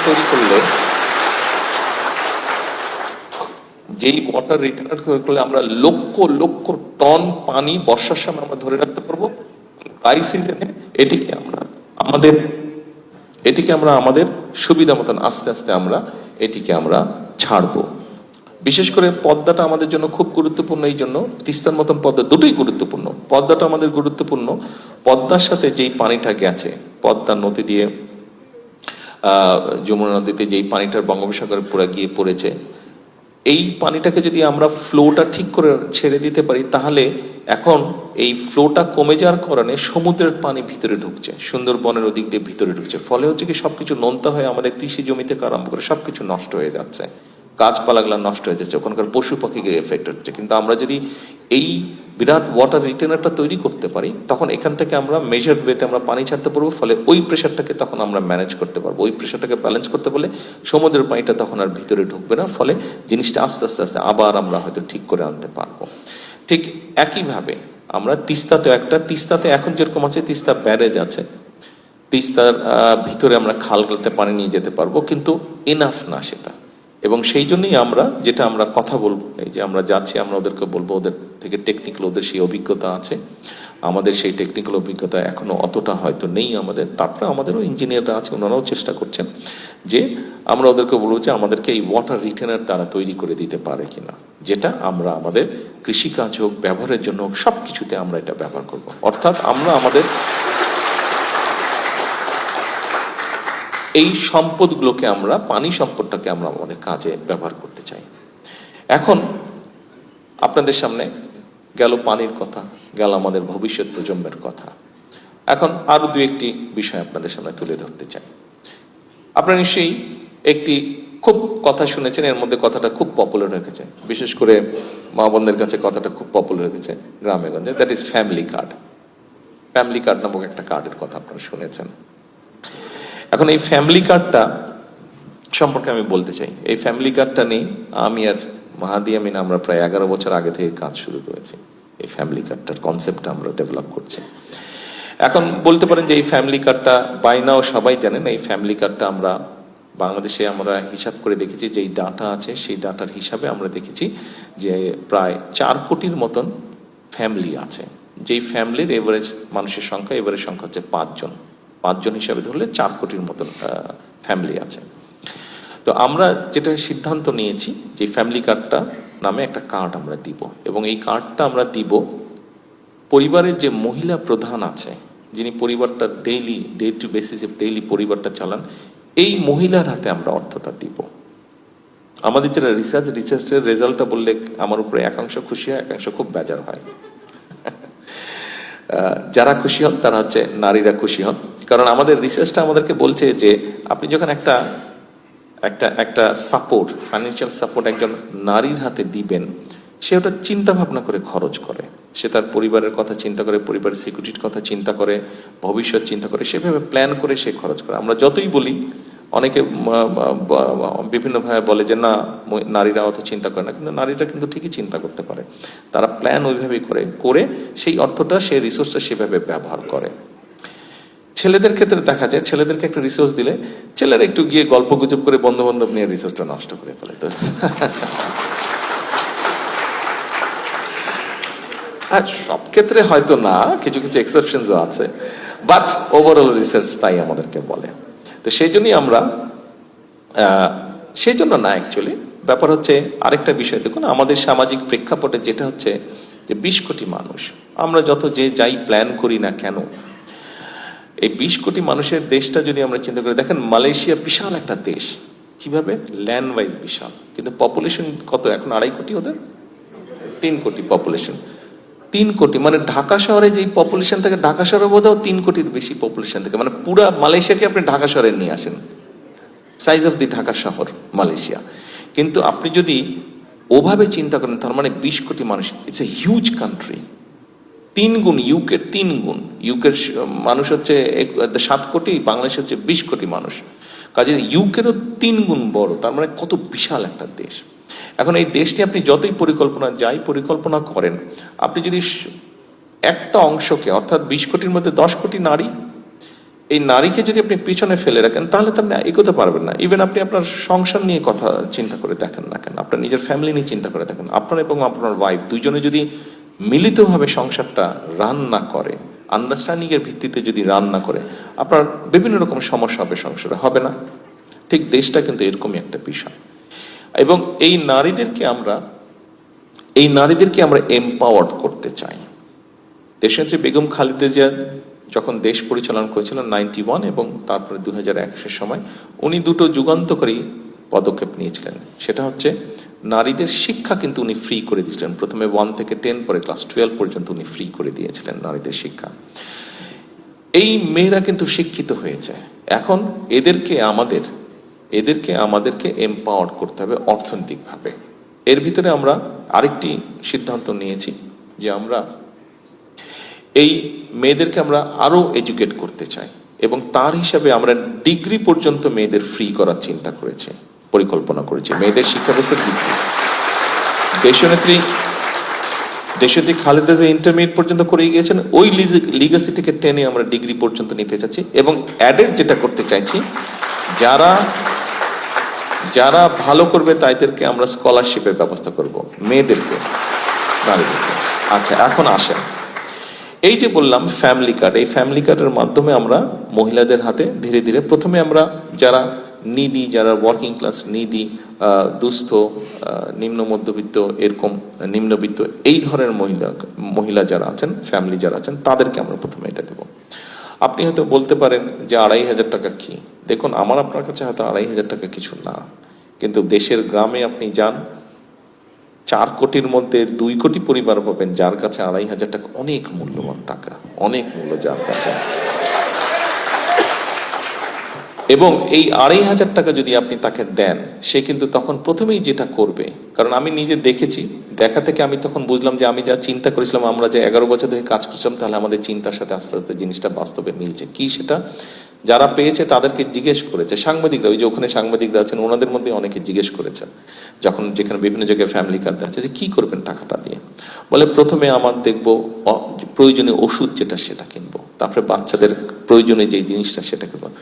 তার মানে চিন্তা করে দেখেন, প্রথমে সে পরিবারের অসুখ বিসুখ যারা আছে তাদের ওষুধ কিনবে, এসেনশিয়াল জিনিসটা, তারপরে বাচ্চাদের যেটা প্রয়োজন জিনিস সেটা কিনবে, তারপরে পরিবারের একটু বেটার খাবারের ব্যবস্থা করবে। আমরা যেটা দেখেছি, এই কাজগুলো তো হবেই, এই কাজগুলোর সাথে দেখুন, যখন সে একটু বেটার হয়ে যাবে, যখন তার খাওয়ার পরিমাণটা একটু ভালো হবে, একটু বেটার খেতে পারবে, তারপরে যখন তার অসুখ বিসুখের বিষয়টা কমে আসবে, ওষুধ কিনতে পারলে যখন সুস্থ হয়ে আসবে, তখন সেখান থেকে কিছু টাকা আবার তার কাছে বাঁচবে, ওই 2,500 টাকা থেকে। একসময় তার হাতে তার বেসিক প্রয়োজনটা যখন 2 বছর 3 বছর পরে কমে আসবে, তার হাতে যখন সঞ্চয়টা আস্তে আস্তে বাড়বে, ওই 2,500 টাকা থেকে সঞ্চয়টা বাড়বে, তখন সে কিন্তু আরেকটা কাজে মন দিবে। কি সেটা? সে তার ক্যাপাবিলিটি, এবিলিটির মধ্যে ছোট ছোট ছোট ছোট ইনভেস্ট করবে। সে বিভিন্নভাবে মহিলারা ইনভেস্ট করবে, কাজ করবে, হয়তো 5টা ছাগল কিনবে বা 10টা হাঁস কিনবে, এটা উদাহরণ হিসেবে বললাম। অর্থাৎ সেখান থেকে যে ডিম আসবে সেটা সে নিয়ে ওখানে বিক্রি করবে, দোকানে বিক্রি করবে। ছাগল হবে, ছাগল সে কোরবানির সময়, ঈদের সময় বিক্রি করবে, অথবা অন্য কোথাও বিক্রি করবে। অর্থাৎ তার কিন্তু আস্তে আস্তে আর্নিংটা বাড়ছে, অর্থাৎ সেই জমানো টাকাটা সে কিন্তু ইনভেস্ট করছে, অর্থাৎ মানিটা কিন্তু রিসাইকেল হচ্ছে। এটা হলো একটা সাইড। আপনি চিন্তা করে দেখুন, অনেকে বলছে যে এই টাকা দিবেন, এই টাকা তো কি হবে, এই টাকা তো খেয়ে পরে শেষ করবে। হ্যাঁ ঠিক আছে, খেয়ে পরে শেষ করবে। আমরা যাদেরকে 2,500 টাকা করে দিতে চাইছি, তারা তো ওই টাকা দিয়ে ইউকেতে, লন্ডনে বাড়ি কিনবে না, সিঙ্গাপুরে বাড়ি কিনবে না, পাচার করবে না। ওই টাকাটা তো ভেরি মাচ দেশের ইকোনমির মধ্যে রয়ে যাবে। আচ্ছা, কোথায় ইকোনমির মধ্যে রয়ে যাবে? ধরেন এটা একটা গ্রাম, এই গ্রামে আমরা, এখানে যে মা বোনে বসেছেন, ওখানে ওনাদের মধ্যে আমরা ধরেন 100 জনকে ফ্যামিলি কার্ড দিলাম। তা 100 জনকে ফ্যামিলি কার্ড দিলাম, 100 ইন্টু 2,500 হলে কত হয়? 2.5 লাখ টাকা, 2.5 লক্ষ টাকা। আচ্ছা, এখন এই 100 জনের মধ্যে ধরেন এই 100 জন তো বিভিন্ন রকম গ্রোসারি করছে, তাই না? সংসার চালানোর জন্য গ্রোসারি করতে হচ্ছে, পাড়ার ওই গ্রামের গ্রোসারির দোকানে যাচ্ছে। তো গ্রোসারির দোকানে গিয়ে সে আলু কিনছে, পটল কিনছে, অথবা বাচ্চার জন্য একটা চিপস কিনলো, অথবা পাশের দোকান, কাপড়ের দোকান আছে, ওখান থেকে বাচ্চার জন্য একটা কাপড় কিনলো, অথবা নিজের জন্য একটা কাপড় কিনলো, অথবা তার মেয়ের জন্য চুড়ি কিনলো, অথবা একটা গয়না কিনলো, কিছু একটা কিনলো, কানের দুল কিনলো বা কিছু কিনলো। এখন ফ্যামিলি কার্ড পাওয়ার আগেই 100 জন মহিলা খুব বেসিক এসেনশিয়াল জিনিসগুলো কিনছে। আমি যে আইটেমগুলোর কথা বললাম, সেটা চিপসের প্যাকেটই বলি, সেটা চুড়ির কথাই বলি, সেটা গয়নার কথাই, দেশি তৈরি গয়নার, ইমিটেশনের গয়নাই বলি, অথবা ফ্রক বলি, শাড়ি বলি, গামছা বলি, এগুলা কি ইম্পোর্টেড ব্র্যান্ডেড আইটেম? একটাও ইম্পোর্টেড বা ব্র্যান্ডেড আইটেম না। আমরা ব্র্যান্ডেড বলতে যা বুঝি, নান অফ দিস আইটেমস আর ব্র্যান্ডেড অথবা ইম্পোর্টেড না। অর্থাৎ প্রত্যেকটা কিন্তু লোকাল ইন্ডাস্ট্রি প্রডিউস করছে।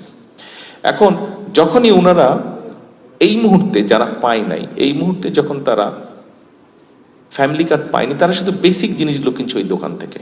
কিন্তু আপনি চিন্তা করেন, যেই মাস থেকে তারা ফ্যামিলি কার্ডের অ্যালাউন্সটা পাওয়া শুরু করবে, ওই মাস থেকে কিন্তু ওই দোকানগুলোর সেল বাড়া শুরু করবে, তাই নয় কি? আচ্ছা, তার মানে ওই দোকানের সেল বাড়ছে। আপনি চিন্তা করেন, সেল বাড়ার সাথে সাথে কি হচ্ছে, দোকানদার দেখছে আরে আগে কিন্তু আসতো 10 জন, এখন কিনতে আসছে 50 জন, মানে 40 জন ক্রেতা তার বেড়ে গিয়েছে। এখানে তিতুমির সাহেব আছেন, উনি ইকোনমিক্সটা ভালো বলতে পারবেন। তো 40 জন কিনতে পারছে। এখন দোকানদার 40 জনকে মানে 40 জনকে সার্ভিস দিতে গিয়ে হিমশিম খাচ্ছে। তখন দোকানদার কি করলো? আগে ছিল একা, তখন ও একজনকে হায়ার করলো, একজন কর্মচারী সে রাখলো, অর্থাৎ একটা জব ক্রিয়েট হলো, একটা কর্মচারী সে রাখলো, একটা জব ক্রিয়েট হলো। আচ্ছা, আমি যেই 4-5টার কথা বললাম, যে আইটেমগুলোর কথা বললাম, আপনি চিন্তা করেন, তখন তার এখন ওই ডিমান্ডটা বেড়ে গেল। আগে বেচারা মা হয়তো বাচ্চা, ছোট বাচ্চা মেয়ে, তার জন্য হয়তো সারা মাসে একটা চিপসের প্যাকেট কিনতো। এখন কিন্তু সারা মাসে হয়তো প্রতি সপ্তাহে সে একটা করে চিপস, মাসে 4টা কিনবে। এখন মাসে একটা কিনছে, তখন কিন্তু সে 4টা কিনবে। অর্থাৎ চিপসের কাটতি কিন্তু বাড়লো। চিপসের সেল ওখানে বাড়লো, ওর প্রোডাকশন বাড়লো, ও আলু চাষির কাছ থেকে আলু বেশি কিনছে এখন। দেখেন ইম্প্যাক্টটা কোথায় যাচ্ছে, যে চিপসটা বানাচ্ছে যেই আলু চাষির কাছ থেকে আলুটা কিনছে, সে কিন্তু এখন কিনে হয়তো 5 পণ আলু, তখন কিনবে সে 20 পণ আলু। তার কারণ তারা প্রোডাকশন, তার রিকোয়ারমেন্ট বেড়ে গেছে। আচ্ছা, এখন আলুটা যে চাষবাস করছে ওখানেও তো খেতে খামারে কাজ করছে। আচ্ছা, তারপরে আলুটা আগে 5 মণ আলু আনতে হয়তো 1 ট্রাক লাগতো, এখন 20 মণ আলু আনতে তো 4 ট্রাক লাগবে। তার মানে ট্রাকের ড্রাইভারের একটা জব হলো, আলুগুলো যে উঠাচ্ছে, স্টোরিং করছে। অর্থাৎ আপনি দেখেন মাল্টিপ্লাই করেন জিনিসটাকে, কোথায় ইকোনমিক গ্রোথটা কোথায় হচ্ছে। এখন আমরা 2,500 টাকা দিলাম, 100 জনকে দিলেন আপনি 2.5 লাখ টাকা। এটা যখন আপনি 1 কোটিকে দিবেন, 1 কোটি মানুষের হাতে যখন 2,500 টাকা, এখন গুণ করেন, সবার ফোন আছে, ফোনে ক্যালকুলেটর আছে, গুণ করেন আপনার ফাইন্যান্সিয়াল ইম্প্যাক্টটা, ইকোনমিক ইম্প্যাক্টটা কোথায় গিয়ে পড়ছে। এবং কিন্তু এই যে আপনি 2,500কে 1 কোটি দিয়ে গুণ করলে যেই টাকাটা হয়, আমি কাউকে উদ্দেশ্য করে বলছি না, আমরা অতীতে দেখেছি এই টাকাটা অনেকে ব্যাংক থেকে লোন নিয়েছে, এই করবে সেই করবে, কিন্তু সেই টাকার দেশে থাকেনি, সেই টাকা কোথায় চলে গেছে আপনার জানেন। সো এই হচ্ছে আমাদের চিন্তাটা, আমরা এই জন্য ফ্যামিলি কার্ড করতে চাইছি, অর্থাৎ আমাদের উদ্দেশ্য। এবার যদি বাজেটটা খেয়াল করে থাকেন আপনারা, এই বছরের যে বাজেটটা আমরা দিয়েছি, এই বাজেটটা এখানে আমার ধারণা কয়েকজন এখানে উপস্থিত আছেন যারা বিভিন্ন বিশ্ববিদ্যালয়ে আপনারা পড়ান, খুব সম্ভব এখানে ইকোনমিক্সের টিচারও মনে হয় আছেন, হয়তো 2-1 জন থাকলেও থাকতে পারেন। বাজেটটা যদি আপনারা খেয়াল করে দেখেন, বাজেটটাতে আমরা কতগুলো পদক্ষেপ গ্রহণ করেছি। দেশে যেই ধরনের জিনিসপত্র প্রডিউস হয়, ইন্ডাস্ট্রি, লোকাল ইন্ডাস্ট্রি যে আছে, এবং সে দেশে আপনার এই গ্লাসটা তৈরি করার ইন্ডাস্ট্রি আছে, বাট একই সাথে কোনো একজন ব্যবসায়ী গ্লাসটা আবার ইম্পোর্টও করছে। আমরা যেটা করেছি, যেই লোকটা র মেটেরিয়াল ইম্পোর্ট করে গ্লাসটা বানাচ্ছে, দেশে ম্যানুফ্যাকচার করছে, তার র মেটেরিয়ালের ডিউটিটা আমরা কমিয়ে দিয়েছি। আর যেই লোকটা টোটাল প্রোডাক্টটাকে ইম্পোর্ট করছে, তার ইম্পোর্টের উপর আমরা ডিউটিটা বাড়িয়ে দিয়েছি। অর্থাৎ আমাদের উদ্দেশ্যটা হচ্ছে লোকাল ইন্ডাস্ট্রিটাকে সাপোর্ট দেওয়া, লোকাল ইন্ডাস্ট্রিটাকে সাপোর্ট দেওয়া। কারণ লোকাল ইন্ডাস্ট্রি যদি সাপোর্ট দেয়, গ্রো করে, আমার বেকার ছেলেমেয়েরা চাকরি পাবে, আমার ইকোনমি গ্রো করবে। এটাই হচ্ছে আমাদের উদ্দেশ্য, এটাই হচ্ছে আমাদের লক্ষ্য। প্রিয় ভাই বোনেরা, এটা খুব সংক্ষেপে 2 লাইনের মধ্যে বাজেটের একটি বিষয় আপনাদের সামনে তুলে ধরলাম। বাজেটের আরেকটি ঘটনা বলি। বাজেটের আরেকটি ঘটনা হচ্ছে যে এখানে দেখেন অনেকে, যে উনি আইফোনে রেকর্ড করছে, খুব সম্ভব একটা কন্টেন্ট মেক করবে উনি, আরো কয়েকজনকে আমি দেখছি এখানে করছে। ওইদিকেও ক্যামেরার পাশাপাশি মনে হচ্ছে সাংবাদিক ভাইদের কাছেও মনে হচ্ছে কয়েকজন মোবাইলে রেকর্ড করছে। ওনারা নিউজ কভার করছে, ওখান থেকে আবার কেটে কেটে ছোট ছোট কন্টেন্ট বানাবে। আপনার ভিয়েতনাম গত বছর খুব সম্ভবত, রেহান আমাকে প্লিজ কারেক্ট করে দিন, তারা বোধহয় প্রায় $100 মিলিয়ন আর্ন করেছে কন্টেন্ট মেকিং থেকে। $100 মিলিয়ন আর্ন করেছে কন্টেন্ট মেকিং থেকে শুধুমাত্র। আমাদের ছেলেমেয়েরাও অনেক জিনিস ছেলেমেয়ে আছে আমাদের। স্বাভাবিকভাবে গভর্নমেন্ট চালাতে হলে তো রেভিনিউ লাগবে। এমনি চিন্তা ভাবনা হয়েছিল যে কন্টেন্ট মেকিং, বিশেষ করে মানে যারা কোম্পানির জন্য কাজ করবে কন্টেন্ট মেকিং এর জন্য, তাদের উপরে 7.5% একটা ট্যাক্স চিন্তা ভাবনা করা হয়েছিল।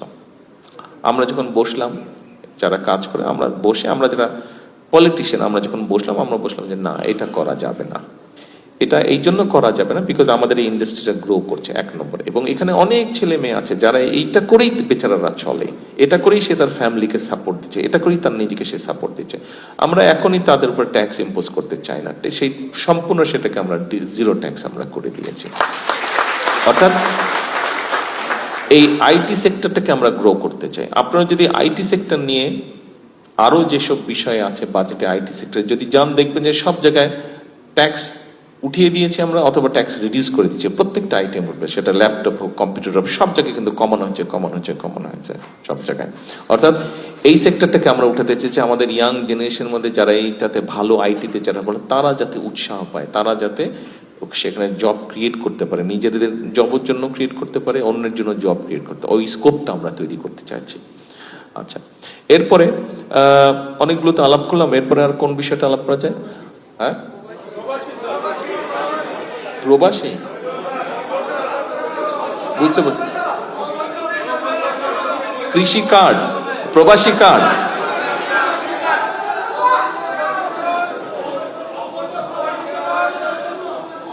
আচ্ছা, প্রবাসী কার্ডের বিষয়টা আমার মনে হয়, প্রবাসী কার্ডের যে বিষয়টা সেটা হচ্ছে যে দেখুন, গভর্নমেন্টের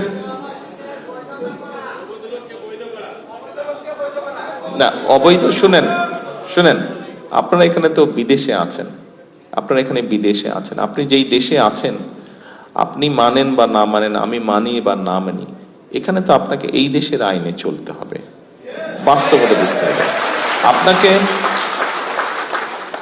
আপনি আবদার ধরলে তো চলবে না, আমাদেরকে তো এই দেশের আইনে চলতে হবে, তাই না? এখন প্রথমেই আমি যেই কথাটা বলেছি, আগামীকাল ওনাদের সাথে আমরা কথা বলবো, অসুবিধা আছে আমরা সেগুলা তাদেরকে আলাপ করব, তাদের সাথে আমরা তাদেরকে বোঝানোর চেষ্টা করব, কিন্তু তারা তো আর তার দেশের আইনের বাইরে যাবে না, তারা তাদের দেশের আইনের বাইরে যাবে না, তারা তাদের দেশের আইনের ভিতরে থাকবে। সেই আইনের ভিতরে থেকে যতটুকু আমরা আমাদের প্রবাসীদের জন্য সুবিধা আদায় করতে পারি বা সুবিধা তৈরি করতে পারি, আমরা সেটা অবশ্যই করব। এটা তো নর্মাল ব্যাপার, আমাদের কাজের অংশ। কিন্তু আমি আপনাদের সাথে এতক্ষণ যেই আলাপটা করলাম, সেটা আমি সম্পূর্ণ বাংলাদেশের সার্বিক পরিস্থিতি নিয়ে আপনাদের সাথে আলাপ করলাম।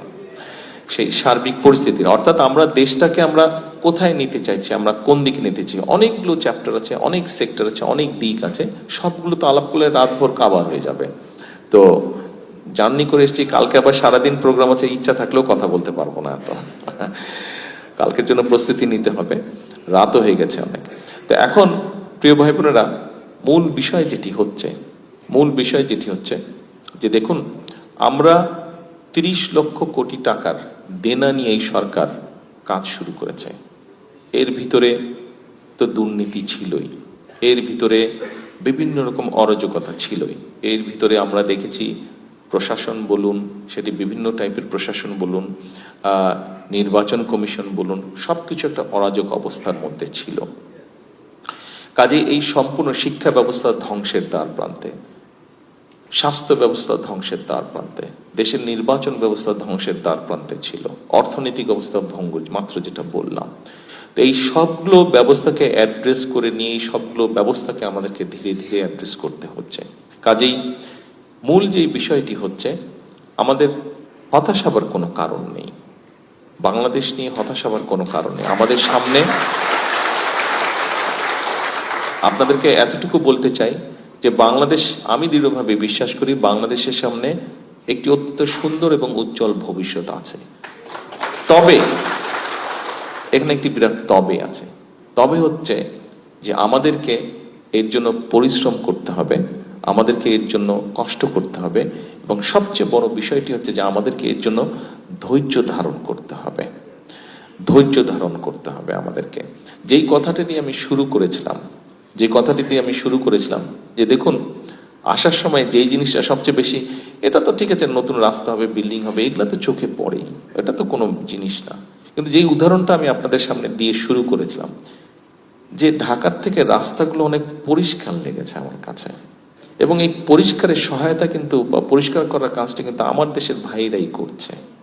কাজে আমার কথা হচ্ছে, আমার দেশের ভাইরা যদি এখানে পারে, তা আমরা দেশে কেন পারবো না, দেশে কেন করব না? হ্যাঁ, প্রবাসীদেরকে সুবিধা দিতে হবে। কি সুবিধা? একজন একজন একজন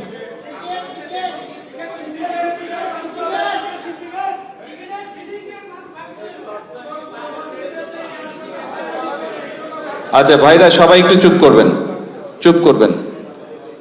আমি এটাই চাচ্ছিলাম, এই যে এখন মাত্র এই গত কয়েক সেকেন্ডে যে ঘটনাটা হলো, এই ঘটনাটা আপনাদের সবাইকে দেখানোর জন্য আমি এটা চাচ্ছিলাম। কি সেটা জানেন? আপনারা সবাই একসাথে কথা বলেন, কেউ কাউকে কথা বলতে দিচ্ছেন না, আপনারা সবাই কেউ কাউকে কথা বলতে দিচ্ছেন না। তার ফলে কি হচ্ছে জানেন? কোনোটাই হচ্ছে না, তার ফলে কোনোটাই হচ্ছে না। কারোটা কেউ বুঝতে পারছে না, কারোটা কেউ শুনতে পাচ্ছে না, এবং আমিও কিছু করতে পারছি না।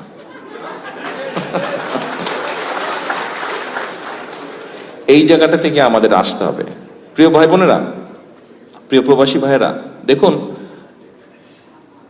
আপনারা আমার বিগত এক যুগ সম্পর্কে আমার উপর দিয়ে কি গিয়েছে, আমার পরিবারের সাথে কি হয়েছে, কম বেশি একটা ধারণা আপনাদের আছে। আমি কয়েকদিন আগে বাংলাদেশে বেশ কিছু সাংবাদিক ভাইদের সাথে আমি কথা বলছিলাম। সেখানে আমি একটা কথা বলেছিলাম, সেখানে ওনাদের সকলের সামনে আমি একটি কথা বলেছিলাম। দেখুন, বিশেষ করে 1/11-এর পরে এবং তারপরেও বিভিন্ন সময় কতগুলো ঘটনা ঘটেছিল আমার সাথে, কতগুলো ঘটনা ঘটেছে আমার মায়ের সাথে, কতগুলো ঘটনা ঘটেছে আমার বাবা ভাইয়ের সাথে, বিভিন্ন ঘটনা ঘটেছে। আপনাদের হয়তো ভুলে গেছেন, সেই সময় হয়তো অনেকেই দেখেছেন, বাট এখন ভুলে গেছেন। আম্মা একবার না ভুলে গেছেন, যেটা আমি বলবো ভুলে গেছেন, ভুলাটাই স্বাভাবিক। সেটা হচ্ছে আম্মা একবার খুব অসুস্থ হয়ে গিয়েছিলেন। সেই সময় একটি হসপিটালে অ্যাম্বুলেন্স চাওয়া হয়েছিল, তারা অ্যাম্বুলেন্সটি দেয় নাই সেদিন, ঠিক আছে? এখন এক মিনিট, আমি যেটা বলতে চাইছি দয়া করে একটু শুনুন। তারা সেটি দেয়নি অ্যাম্বুলেন্সটি। এখন আজকে এই মুহূর্তে বিএনপি দেশ পরিচালনার দায়িত্বে আছে, I am the prime minister.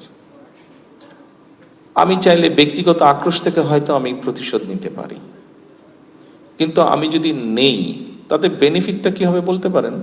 কোনো বেনিফিট হবে কারো? কোনো বেনিফিট হবে না। যেই কথাটি আমি বলতে চাইছি, আমি গত প্রায় কতক্ষণ ধরে কথা বলছি, 1 ঘন্টা হচ্ছে। এই যে গত 45 মিনিট ধরে কথা বলছি, গত 35 মিনিট যাবত কথা বলছি, যে জিনিসটা আপনাদেরকে বোঝাতে চাইছি সেটি হচ্ছে যে দেখুন, আমাদেরকে একটি বিষয় থেকে বের হতে হবে। আপনাদের সামনে যে পরিকল্পনাগুলো তুলে ধরলাম, এই পরিকল্পনাগুলো আমাদের সবার জন্যই আমরা করেছি। আমরা যদি সকলে মিলে হইচই করি, সকলে মিলে যদি শুধু নিজেরটা দাবি করি, তাহলে কোনোটাই হবে না। শুধু যদি নিজেরটা আমরা চিন্তা করি, কোনোটাই হবে না। দেশ আমাদের সবার, আমাদেরকে সবাইকে ধৈর্য ধারণ করে ধীরে ধীরে এগোতে হবে। সেজন্য আজকে আপনাদেরকে বলবো, আপনি প্রবাসী, হ্যাঁ আপনি প্রবাসী, আমিও তো দেশি। আপনার যেরকম দেশের উপরে দাবি আছে, আমার উপরে দেশের উপরে দাবি আছে, রাইট? আসেন না কথাটাকে চেঞ্জ করি। আমরা দাবি কথাটা কেন আমরা বারে বারে বলি, কেন আমরা ভিন্নভাবে চিন্তা করি না? আমরা দাবিটাকে ভুলে গিয়ে কেন আমরা বলি না, প্রবাসী হিসেবে আপনার যেরকম দেশের প্রতি কর্তব্য আছে, দেশি হিসেবে আমারও তো দেশের প্রতি কর্তব্য আছে। আসুন না আজকে আমরা আমাদের কি দাবি আছে সেটা থেকে বেরিয়ে এসে আমরা চিন্তা করি আমাদের কি কর্তব্য আছে দেশের প্রতি, what we can do for the country. আমরা কি নিব দেশ থেকে? দেখুন, দেশ থেকে কেউ একজন, একটি গোষ্ঠী দেশ থেকে নিতে নিতে দেশটিকে একদম শেষ করে দিয়েছে, আজকে দেশটিকে একদম ধ্বংস করে দিয়েছে। ঠিক আছে, হয়েছে, ঠিক আছে হয়েছে, কি করার? কিছু করার ছিল না। আমরা চেষ্টা করেছি, বুকের রক্ত দিয়েছে মানুষ, দেশকে স্বৈরাচার মুক্ত করেছে। এখন আসুন আমরা সকলে মিলে কি করতে পারি দেশের জন্য, এইটিতে আমরা আসি। প্রিয় প্রবাসী ভাই বোনেরা, আপনাদের সকলের কাছে দেশবাসীর পক্ষ থেকে এবং আপনাদের পক্ষ থেকে দেশবাসীর প্রতি একটি কথা রাখলাম, আসুন আজকে থেকে আমরা চিন্তা করি আমরা কি করতে পারি দেশের জন্য, দেশের জন্য আমরা কি করতে পারি, এটি হোক আমাদের আজকের চিন্তা। আপনাদের কাছে এই আশা রেখে, এই চাওয়া রেখে আমার বক্তব্য আজকে